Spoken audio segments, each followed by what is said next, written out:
Roma empezó siendo una pequeña república y se convirtió a lo largo de más de 600 años en el mayor imperio que jamás se haya conocido. En su apogeo llegó a extenderse desde Londres hasta Bagdad, gracias al que fue el primer ejército profesional. De esta forma, se convirtió en el modelo de la civilización occidental. Sin embargo, cuando el imperio comenzó a tambalearse, se derrumbó a una velocidad vertiginosa. El poderío de Roma solo tardaría 100 años en desvanecerse como el humo, barrido por las invasiones de los bárbaros. ¿Cómo ocurrió algo así? El Imperio Romano, la primera guerra bárbara.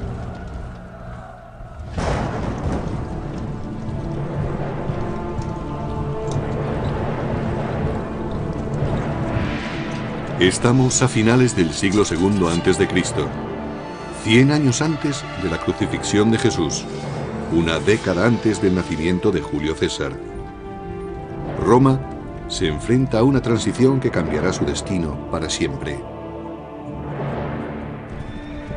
Se avecinan tiempos de conquista. Roma había estado expandiéndose con éxito por tierras extranjeras durante alrededor de 150 años. Había derrotado a Cartago en África, su gran enemigo mediterráneo, y empezaba a extenderse por el norte hasta España, aunque estas conquistas resultaron difíciles de mantener. Pero mientras Roma conquistaba un lugar en el mundo mediante brutales campañas, la República se enfrentaba a un cataclismo que forzaría a los romanos a cambiar el sistema senatorial por la dictadura absoluta de un emperador.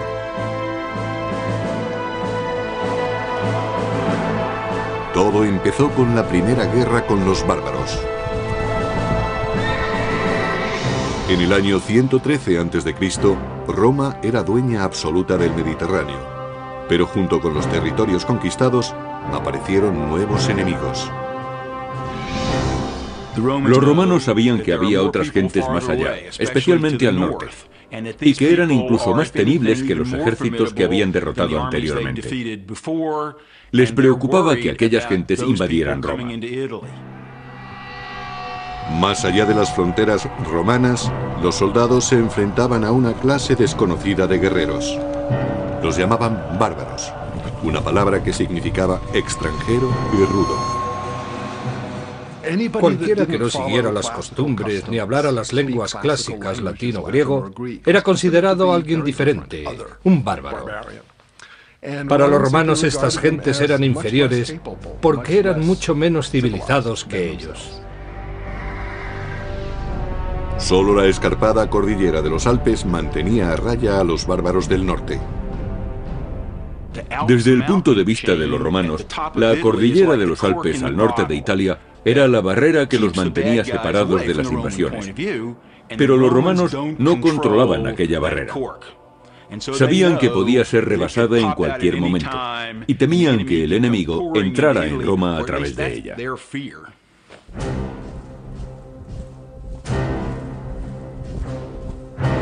El ejército de Roma hacía guardia contra la amenaza de los bárbaros.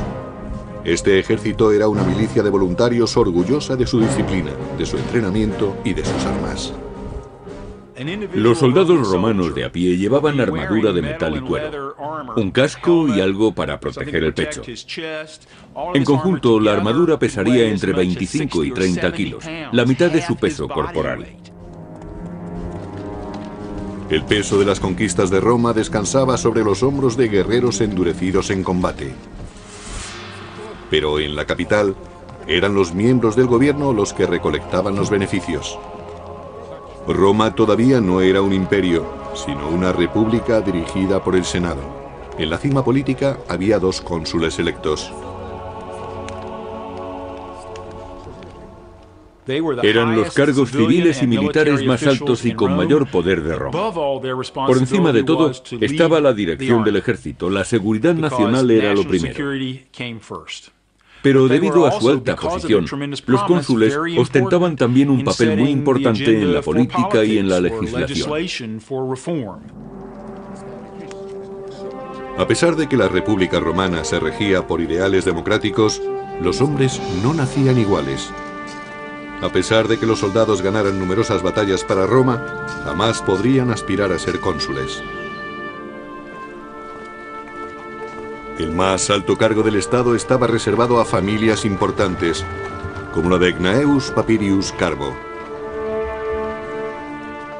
Un número muy reducido de familias dominaba las elecciones a cónsul, debido a que en Roma se creía que eran imprescindibles los honores que provenían directamente de personas distinguidas de la sociedad.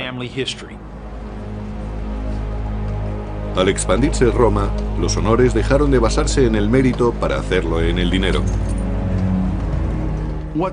Lo que ocurrió fue que conforme Roma iba conquistando más territorios, más riquezas había en las ciudades del imperio. Y las riquezas ligadas al poder corrompían a ciudadanos y aristócratas por igual. Según se conseguía más poder con las riquezas, más atractivas eran estas para la sociedad romana y más peso tenían en la política. Gracias a su fortuna, Carbo pudo comprarse el puesto de cónsul. El sistema electoral en Roma, a finales de la República, era extremadamente corrupto. Había personas que otorgaban toda clase de prebendas, hacían regalos o simplemente pagaban para conseguir votos.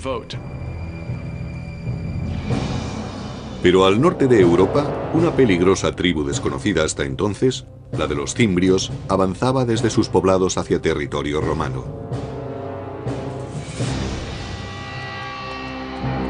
Sin ningún atisbo de civilización, los cimbrios infundían terror, según relata el antiguo historiador y biógrafo Plutarco. Se creía que eran tribus germánicas, debido a su gran estatura y al color azul claro de los ojos. Además, su nombre, cimbrios, es el término germánico para saqueadores. Conducidas por un gran líder, Boirix, sus hordas dejaban un rastro de destrucción allá por donde pasaban. Eran gentes características de la Edad de Hierro. Todavía hoy no se sabe exactamente qué es lo que buscaban. Quizá quisieran apoderarse de provincias que se habían hecho ricas comerciando con Roma. Es posible que solo buscaran la fortuna de las tierras próximas al Mediterráneo. Los cimbrios no eran los únicos a los que atrajo la creciente riqueza de Roma. Más hacia el sur, otras dos tribus bárbaras se unieron a ellos, los teutones y los ambrones. Los ejércitos bárbaros combinados se dirigieron directamente a territorio romano a través de un paso alpino, solo guardado por los habitantes de Noricum o Nórica.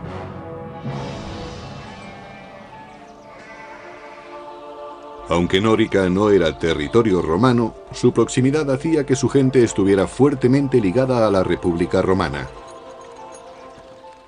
Nórica era una región situada en el territorio que ocupa la Austria moderna.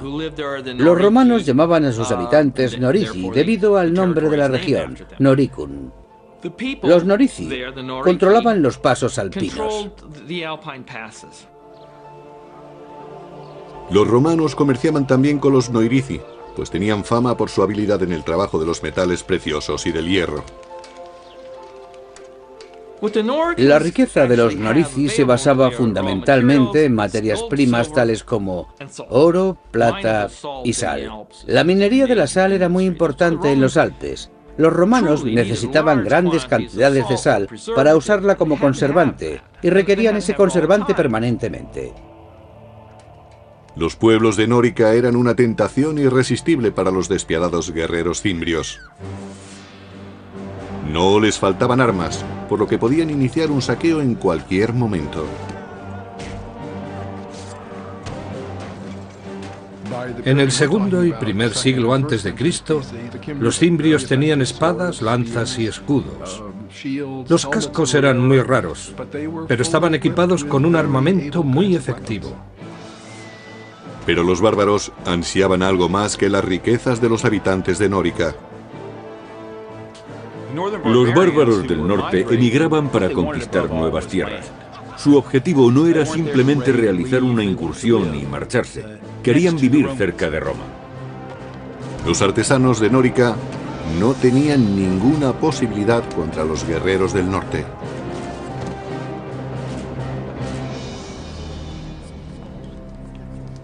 Los Norici enviaron un emisario a sus aliados del Senado romano pidiendo ayuda contra los sanguinarios invasores cimbrios.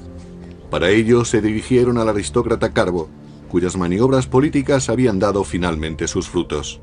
Ahora ocupaba el puesto de cónsul, el hombre más prestigioso de toda Roma. Carbo ordenó a su ayudante que empezara los preparativos para la guerra. Tenía solo un año para ganar la gloria y la riqueza que da la victoria. Tenía que demostrar sus cualidades de dirigente por medio de un acto viril. Y ese acto viril era hacerse con el éxito en el campo de batalla. Los generales no solo cosechaban para ellos y sus familias, sino para todos los que les seguían.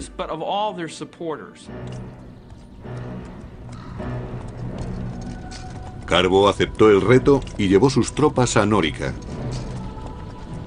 A pesar de su total inexperiencia en las artes de la guerra, estaba ansioso por demostrar que era algo más que un acaudalado senador. Llegó a Nórica apoyado por los soldados del ejército romano. Tras un siglo de victorias, estos soldados tenían plena confianza en sí mismos. Los cimbrios se defendieron diciendo que no sabían que no podían estar en aquel territorio y les mandaron embajadores. Los bárbaros no habían visto nunca una fuerza tan bien equipada y disciplinada. Su caudillo, Boirix, le dijo a Carbo que su gente solo quería regresar a su hogar pacíficamente, y Carbo estuvo de acuerdo en que se marcharan. Pero hay poca gloria en una tregua, y el general romano preparó un plan para conseguir la victoria que tanto necesitaba. Carbo simuló que iba a negociar, pero envió sus tropas por un atajo para atacar a los cimbrios antes de que regresaran los embajadores. Esperaba así conseguir el triunfo. Pero su plan fracasó. El cónsul romano Carbo consiguió engañar a los cimbrios, pero fue precisamente ese engaño lo que le trajo la desgracia. Algunos embajadores cimbrios lograron sobrevivir y denunciaron la traición de Roma al regresar a su campamento. Furiosos, los bárbaros juraron que no cejarían hasta cobrarse una sangrienta venganza.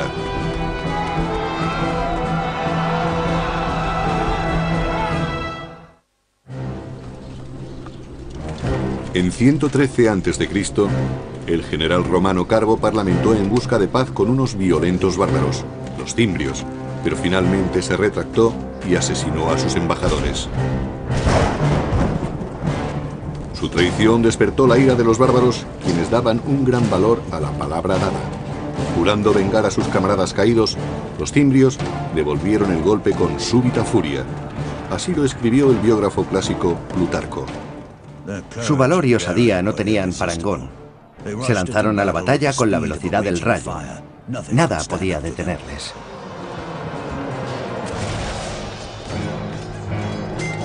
Conducidos por dos caudillos, Boirix de los cimbrios y Teutobocus de los teutones, los bárbaros avanzaron en oleadas incontenibles. Por la arqueología sabemos que disponían de buenas armas, tan buenas como las de los romanos. Hoy sabemos que estaban organizados militarmente, es decir, que la infantería estaba dirigida por oficiales, pero los romanos no se dieron cuenta de ello hasta que fue demasiado tarde. Carbo se encontró repentinamente desprovisto de las comodidades y privilegios de la vida política de Roma. Allí el lenguaje del poder era hablado con sangre y acero. Como cónsul magistrado jefe de la guerra, había fallado miserablemente. Debido a que el cargo de magistrado jefe de la guerra solo duraba un año, quien lo ocupaba solía ser un novato en el campo de batalla. Era frecuente que la dirección de la guerra estuviera en manos de ineptos y que ocasionalmente acabara en un desastre para Roma. La batalla de Nórica fue uno de esos desastres. Al final, los romanos evitaron ser masacrados gracias a una tormenta descomunal que descargó con fuerte aparato eléctrico truenos y lluvia.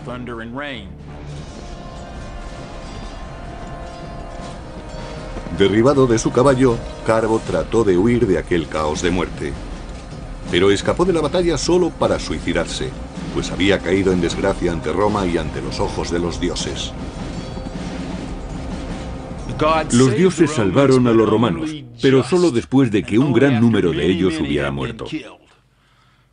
Dedujeron que los dioses estaban descontentos con el comportamiento de Roma. A pesar de lo ocurrido, los romanos siguieron creyendo que solo los aristócratas podían conducirlos a la victoria. Los romanos creían que lo antiguo era lo bueno y que lo nuevo era peligroso. Por eso los políticos y líderes preferían personas procedentes de una familia con un amplio historial. A lo largo de la década siguiente, una serie de nobles más arrogantes que capaces dirigieron los ejércitos para proteger la provincia que Roma tenía en las Galias. Se enfrentaron a los bárbaros en Tolosa, Burdigalia y finalmente en Aurasio, ciudades que hoy en día conocemos como Toulouse, Burdeos y Orange. En cada combate los bárbaros derrotaron completamente a las legiones romanas. Los romanos tenían su propia manera de combatir. En la película Gladiator se muestra una representación perfecta de cuando Roma combatía. Preparaban durante horas el orden de combate y luego se lanzaban al ataque. En contraste, el contraataque de los bárbaros era impredecible y devastador para las filas romanas. Si un soldado de una fila caía abatido, el que estaba detrás de él ocupaba su puesto. Los soldados veían la muerte muy de cerca.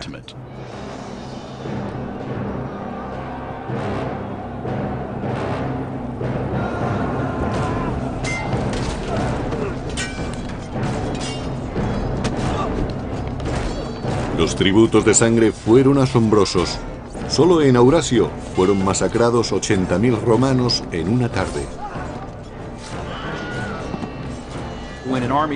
Cuando un ejército pierde cohesión, sus hombres pasan a ser peces en un estanque. Se les captura fácilmente desde cualquier esquina. Cuando cae un flanco, los vencedores matan a los enemigos uno a uno, sin correr ellos ningún riesgo. Lo que en principio era una batalla organizada, pasa a ser una ejecución en masa.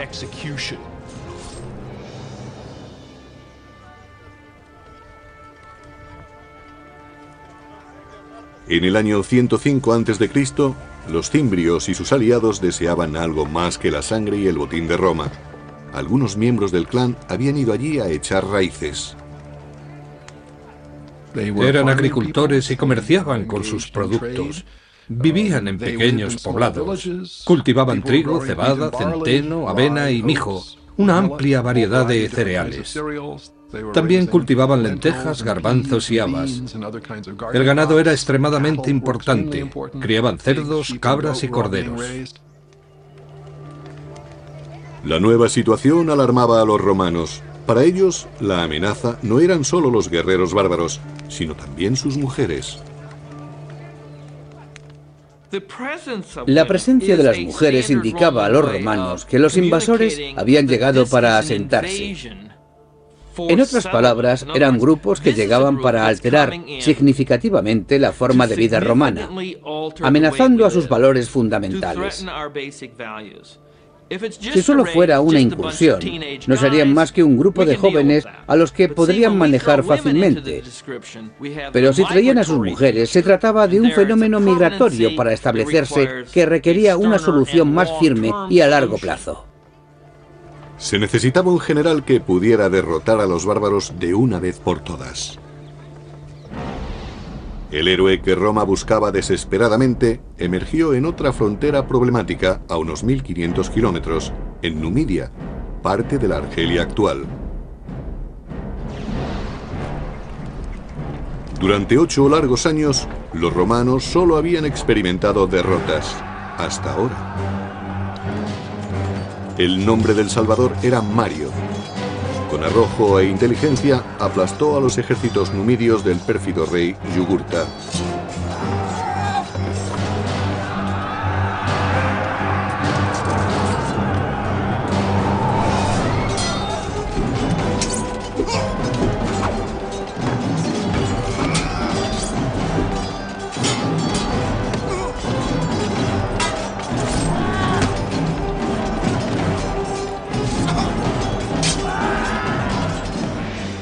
Roma necesitaba grandes soldados, y Mario era el mejor que había tenido. Era un gran jefe, sabía elegir el momento y lugar adecuados para presentar combate y cómo ganarse la lealtad y el afecto de sus soldados. Cavaba trincheras junto a ellos. Comía la misma comida y estaba en mejor forma que ellos, aun siendo los soldados mejor preparados del mundo. Y lo hacía con naturalidad, pues Mario no era ningún aristócrata y hablaba con orgullo de sus orígenes humildes. No sé quiénes fueron mis antepasados, pero puedo enseñar mis medallas y otros honores militares, por no hablar de mis cicatrices, todas ellas ganadas en batalla. Estos son mis títulos de nobleza. Ahora, cuando los bárbaros del norte se acercaban, los romanos recurrieron a Mario, su última esperanza.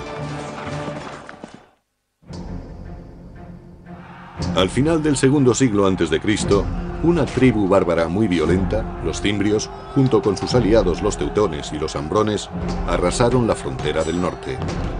Una aterrorizada Roma recurrió entonces a su mejor general, el nuevo cónsul Mario.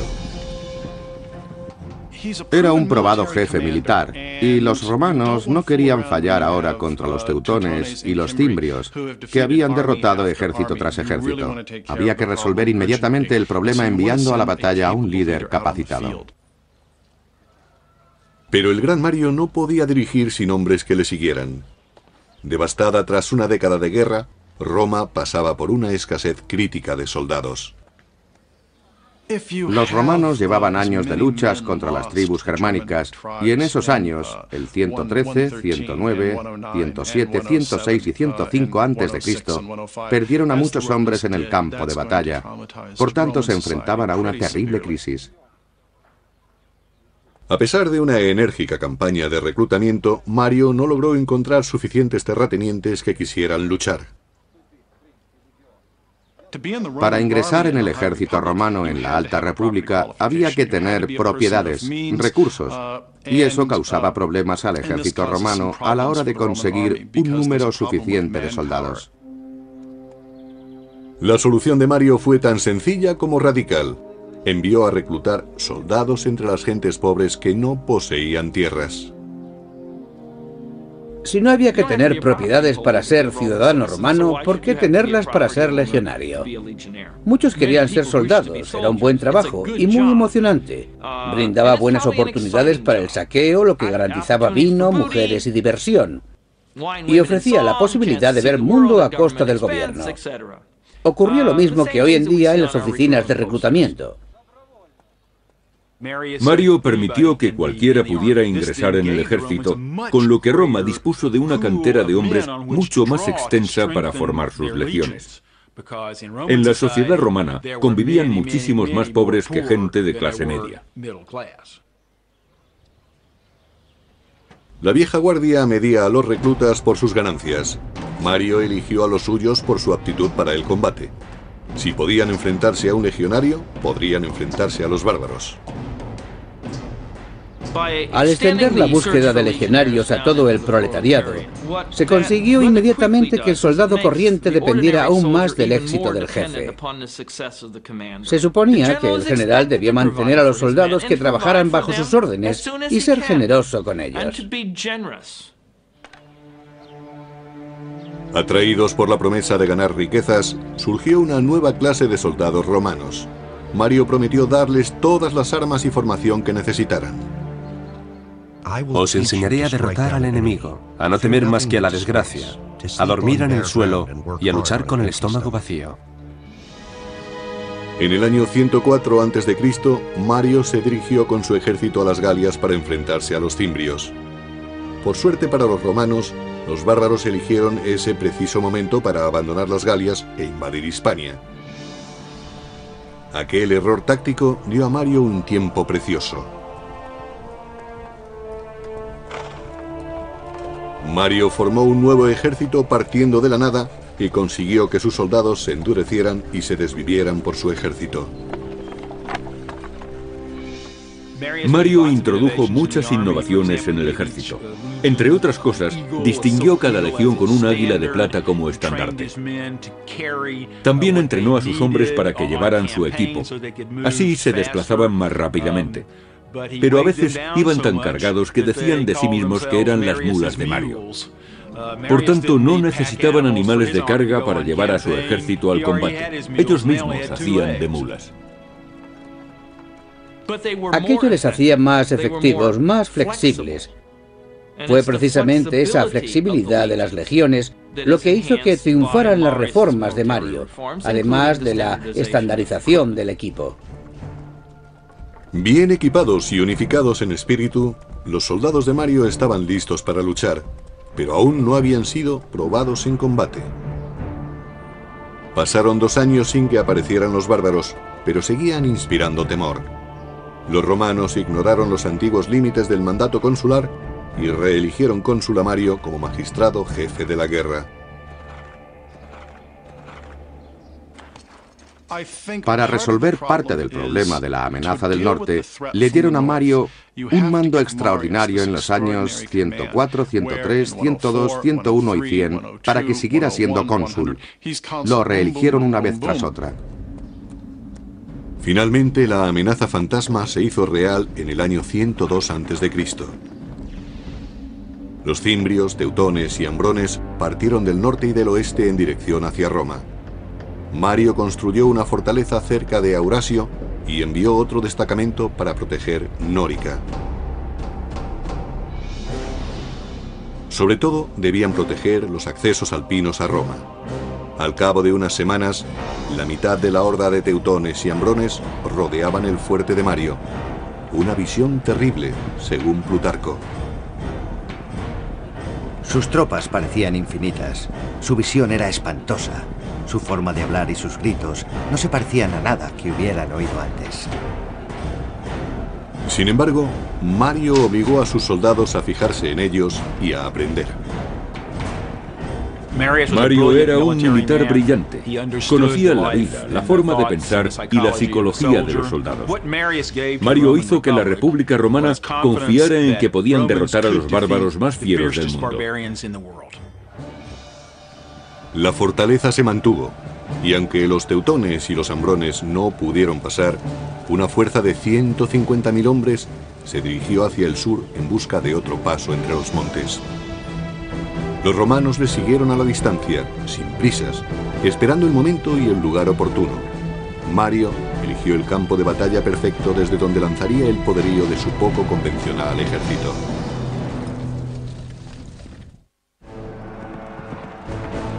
En el año 102 a.C., miles de bárbaros se dirigían a Roma. El gran general romano Mario persiguió a los teutones y ambrones mientras trataban de encontrar un paso entre los Alpes. Trasladó a sus soldados desde su fortaleza de Aurasio a Aquae-Sextiae, la actual Aix-en-Provence de Francia. Allí, Mario ordenó a sus hombres que acamparan, tras elegir cuidadosamente su posición. El campamento romano era una pieza singular de su maquinaria militar. Preferentemente debía estar situado en un alto para observar las maniobras del enemigo. Tenía forma de cuadrícula y estaba rodeado de un foso profundo con un terraplén que conducía directamente a él, conocido como Ager. Todos tenían una misión que cumplir. Solían tener una característica adicional que este campamento particular no poseía. De acuerdo con Plutarco, Mario eligió una posición que no estaba bien abastecida de agua. Se dice que lo hizo deliberadamente para animar a sus soldados a la lucha. Cuando se quejaban de que tenían sed, Mario les señalaba un río cercano al campamento bárbaro y les decía: allí tenéis agua para beber, pero hay que pagarla con sangre. A las orillas del Ródano, asentados en dos grandes campamentos, los ambrones y los teutones tenían toda el agua que querían para beber. Convencidos de que los romanos no eran problema para ellos, los ambrones se entregaron a los festejos. Los romanos, especialmente los soldados corrientes, tenían miedo a los bárbaros que estaban más al norte, los de climas más fríos. Los climas extremos endurecían a los hombres. Eran mucho más grandes que los romanos, gritaban más que ellos y desde el punto de vista romano olían muy fuerte. No porque no se bañaran, que probablemente lo hacían más que los romanos, sino porque se rociaban con grasa de oso. Los romanos utilizaban aceite de oliva. Los bárbaros no sospecharon del peligro que se escondía en el bosque. Un pequeño contingente de soldados enviados por Mario les acechaba.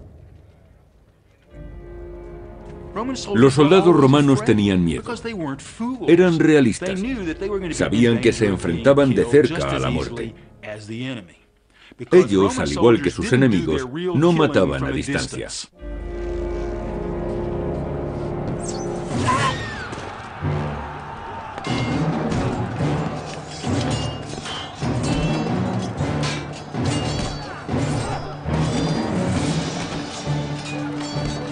Las mulas de Mario se lanzaron al ataque, pero los bárbaros acudieron rápidamente en masa para contraatacar.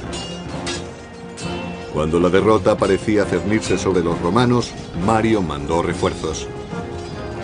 Los romanos empujaron a los ambrones hacia su campamento, donde la batalla tomó un extraño rumbo. Así lo explicaba Plutarco. Aparecieron mujeres armadas con espadas y hachas, profiriendo los gritos más horribles. Se lanzaron al combate, y aunque sus cuerpos resultaran acuchillados, seguían luchando hasta el final con un espíritu inquebrantable. Las mujeres bárbaras siempre iban al campo de batalla. Algunas veces, en vez de luchar, empujaban los carros detrás de los hombres. Para impedir que se retiraran, los bloqueaban. Las mujeres tenían tal sentido del honor y de la libertad que creían que era mejor morir luchando que escapar.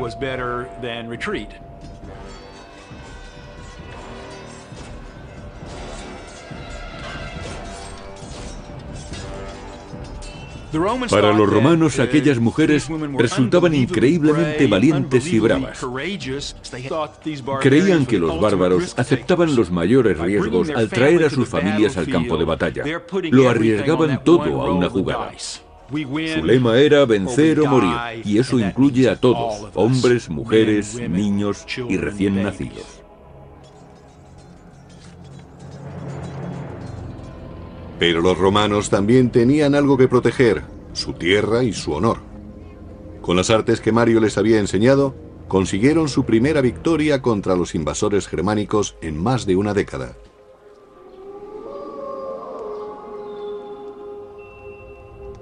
En su campamento, Mario se preparaba para el ataque de represalia que sin duda lanzaría Teutobochus, rey de los teutones. En Aquae Sextiae se enfrentó a una situación táctica realmente difícil. Como de costumbre, el enemigo era muy superior a los romanos, pero Mario supo elegir el momento y el lugar adecuados. Por eso escogió el terreno con sumo cuidado. Mario dispuso una trampa con Claudio Marcelo, un capitán de su confianza. Marcelo y otros 3000 hombres entraron en los bosques por detrás del campamento teutón y se mantuvieron allí escondidos hasta que empezó el combate. Según Plutarco, los bárbaros cargaron colina arriba contra el campamento romano tal y como había previsto Mario, y allí se encontraron con una muralla de espadas. El mismo Mario peleó en primera fila, poniendo en práctica las órdenes que daba a sus soldados. Estaba tan bien entrenado como el que más, pero su osadía sobrepasaba a la de cualquiera. Esta batalla era la prueba de fuego para las tácticas de Mario. Había conseguido que sus soldados fueran lo suficientemente fuertes para permanecer en pie con toda su armadura y seguir en su puesto manteniendo la disciplina, incluso cuando el enemigo atacaba con fiereza. A continuación, se lanzaban contra ellos con sus espadas a modo de cuña móvil que caía de la colina despedazando las tropas enemigas. Cuando Mario y sus hombres forzaron a retirarse a los bárbaros, Marcelo y sus cohortes salieron del bosque. Peleando juntos hicieron que se desvaneciera cualquier esperanza de retirada del rey Teotobocus y sus guerreros. El número de bajas era incalculable. Los romanos masacraron más de 100.000 teutones. El resto pasaron a ser esclavos, botín de guerra que haría ricos a las mulas de Mario y a sus ayudantes. Se preocupaba no solo de sus soldados, sino también era muy generoso con los romanos de todas las clases sociales. Mario, al monopolizar el poder desde las alturas, se convirtió en un ejemplo a seguir, incluso para la clase senatorial. Animados por la fiebre bárbara, los romanos eligieron de nuevo a Mario para el puesto más importante de Roma. Sería cónsul durante un quinto periodo, algo que no tenía precedentes. Tenían tanto miedo de que los bárbaros cruzaran los pasos de los Alpes no controlados por los romanos y que destruyeran y saquearan Roma, que la política fue dejada a un lado. Pero Roma no estaba a salvo aún. Mario había derrotado solo la mitad de las hordas bárbaras. Los cimbrios, los más temibles, todavía acampaban por su cuenta. Mientras Mario estaba en Roma, los cimbrios rebasaron las fortificaciones en Nórica. El enemigo había traspasado al fin las fronteras de Roma y cabalgaba por la llanura del Po. Pero solo un hombre tenía el valor y la inteligencia necesarias para resolver esta nueva crisis, el cónsul Mario. En el año 102 a.C., las mulas de Mario masacraron la violenta tribu de los teutones en el sur de las Galias, destruyendo la mitad de la fuerza bárbara. Pero entonces la tribu de los cimbrios cruzó los Alpes austríacos. Desde Roma, Mario se dirigió rápidamente a la llanura del Po, jurando eliminar a los bárbaros para siempre. Cuando Mario llegó al campamento romano, los cimbrios mandaron un mensajero. No querían atacarles, sino presentar una demanda. Los cimbrios dijeron a Mario que no querían pelea. Estaban allí porque deseaban tierras, como las que había recibido su tribu vecina al otro lado de los montes de Francia. Al parecer, los cimbrios no sabían nada de la derrota de sus camaradas teutones.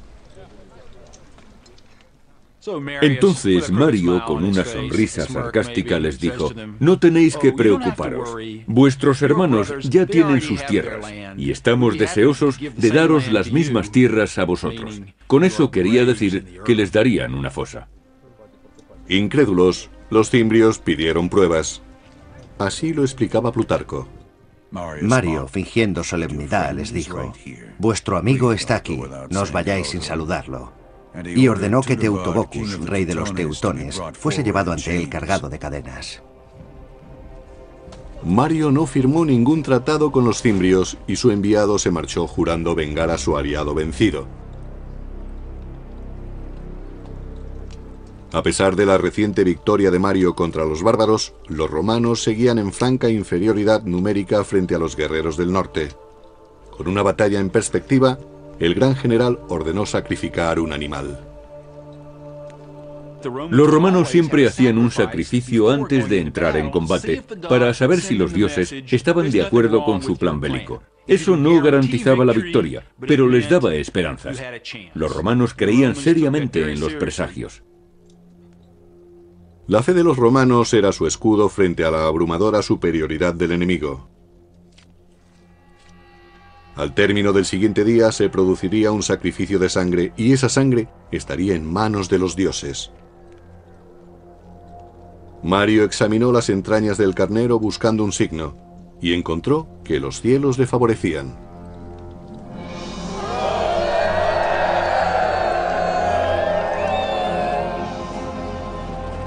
En el año 101 a.C., toda Roma sufría mientras los dos enemigos mortales se enfrentaban en la aldea de Vercelli, en la moderna Italia. Formada por 15.000 jinetes, la caballería de los cimbrios avanzó por el campo de batalla. Le seguía de cerca su temible infantería, miles de hombres en masa corriendo a toda velocidad. Cuando los romanos establecieron su línea de combate, Mario hizo una última petición a los dioses. Así lo explicaba Plutarco. Mario lavó sus manos y las alzó al cielo, jurando ofrecer un sacrificio de 100 bestias si conseguía hacerse con la victoria.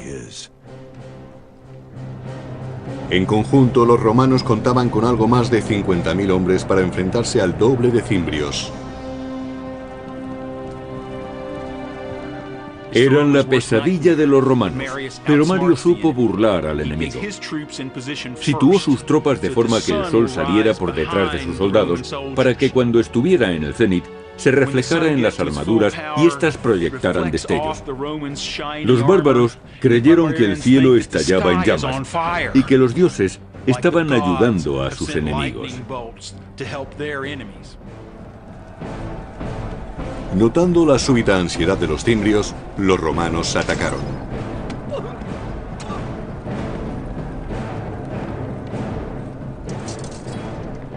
Los romanos tenían honderos y arqueros, pero la infantería era su principal fuerza de combate. Eran hombres que no flaqueaban ni al ver la sangre ni al escuchar los gemidos de los que morían. No podían saber a quién tenían detrás o a su lado porque llevaban casco. Apenas sí podían ver lo que tenían por delante. Necesitaban un valor y una voluntad extraordinarios para sobreponerse al miedo. En Vercelli, los romanos mataron a 120.000 cimbrios y, lo que es más importante, acabaron con los temores que habían amenazado a Roma durante 13 años.